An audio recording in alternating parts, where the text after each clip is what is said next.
Hey there, YouTube. It's me, Matthew. After 4 weeks of being out of my home, it's time to finally move back in, and that is exciting.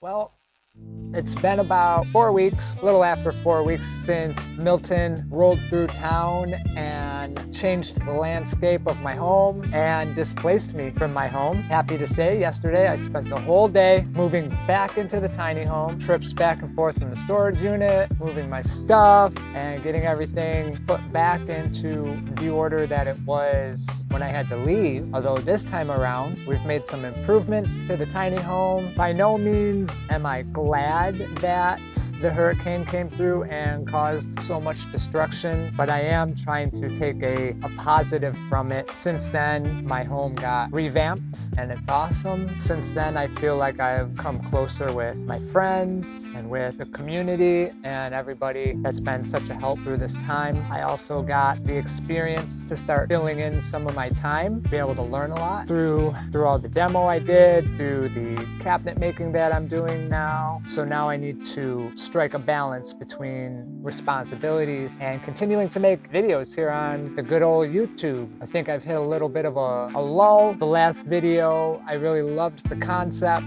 The day of shooting didn't go too well. I wasn't there with it. And then when I went to edit some of the things I do post, I was just like, whatever, I'm just gonna put the video out. I'm not really gonna edit it all that much. And that's what I did. That's the neighborhood blue jay. Has a few things to say. Anyways, let's go inside, see what it looks like. Entering the tiny home. All right, so I'm gonna try and do this the best I can, keeping things in frame. So we got a new fridge. Previously, the fridge I had was a teeny tiny little fridge, only came up to here. There wasn't much space in there for anything, so that limited me on my food options. Now that I have a bigger fridge, happy to say that this morning I was able to make my first of many smoothies. Protein powder, whole milk, frozen cherries and berries, and an avocado. It was delicious. We got new cabinets since the old ones had to be ripped out.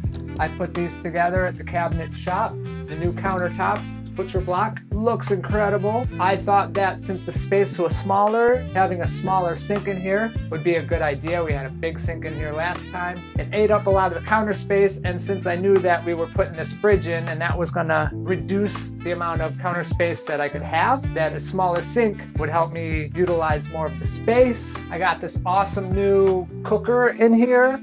Flips down. Ooh.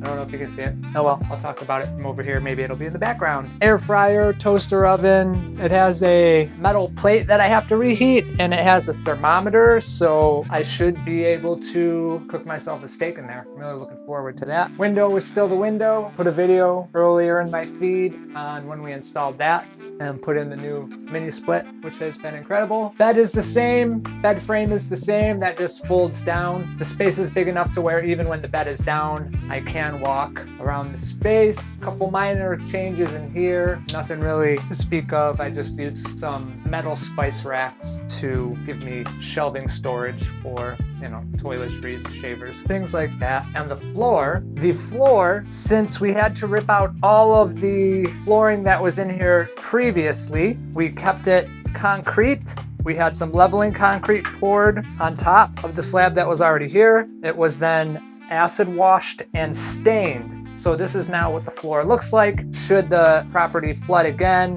we won't have to rip flooring out. Preemptively also, the baseboard is a composite material, so that will not have to get ripped out again. That racing stripe that goes all the way around the tiny home and looks really cool also serves a practical purpose. It is there to hide the gap that was left when we had to cut out the old drywall that got wet. We wanted to make it as easy as possible for if this happened again. So now we could take that stripe off, pop that little section of drywall back on, pop new drywall in, put the strip back up, put the baseboard back on, and boom, we're good to go. Minimal work. And that is going to save a whole lot of time and cost should, God forbid, this happens again. It's been a lot of work getting this back to its livable livable state. I am glad that it was not a full-sized home. The amount of work in a full-size home is this amount of work times 100. If you're the homeowner to that, that could seem like an insurmountable task to be able to come back from that. Everybody is coming back from that, and it's beautiful to see.